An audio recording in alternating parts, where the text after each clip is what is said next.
আসসালামু আলাইকুম। এই যে দেখেন আমার ছাগলগুলি সবটি সকালবেলা খাবার দাবার খাইয়া শুয়ে রয়েছে। কোনোটা হাঁটতেছে ঘুরতেছে, এই আর কি।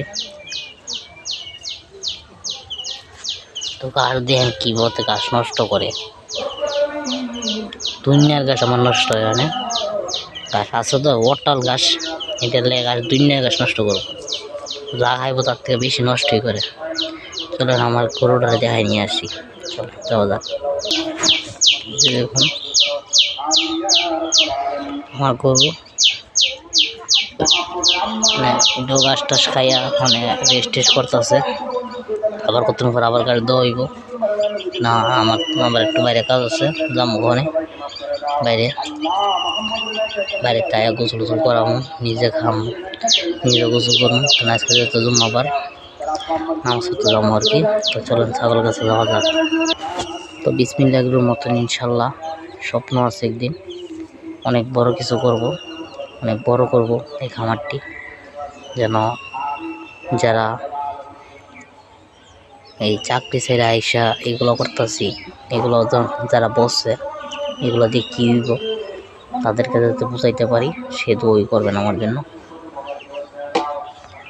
নবীজি ব্যবসাটা হালাল করে দিছে, যদি হালালভাবে করে সুন্নত করে দিছে। তো আমরাও চেষ্টা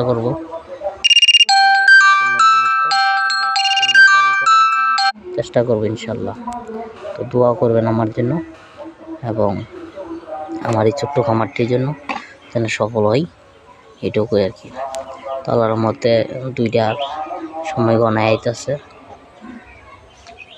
দুইটা বাচ্চা দিলে তো আমার স্বপ্ন হইলো যে আসলে হাসি বাচ্চা যা হবে তা আমি সব সেল করে দিব, আর ছাগলি বাচ্চা যা আছে সব আমি রাখবো, রাইখা এটা বড় করবো। এটা শুরু করার কোনো ইচ্ছা নেই, ইচ্ছা হলো একদিন অনেক বড় করবো। যারা নিয়ে আমার একসময় বসছে যে এই খামার করে তুই কী করবি, তাদেরকে আমি দেখাইতে চাই যে আমি কী করব, কি হবে, ইতান ফেললে কী হইব, তাদেরকে বুঝাইতে চাই। তো দোয়া করবেন আমার জন্য, যাতে যারা আমার পিছনে কথা বলে তাদেরকে যাতে আমি বুঝাইতে পারি যে আমি কি করি এবং আমার কষ্ট এবং যাতে সফল হই, এবং আমি যে কষ্টটা করতেছি কষ্টটা যাতে সফলতা আসে। দোয়া করবেন আমার জন্য। পরবর্তীতে কোনো ভিডিওতে দেখা হবে। আসসালামু আলাইকুম।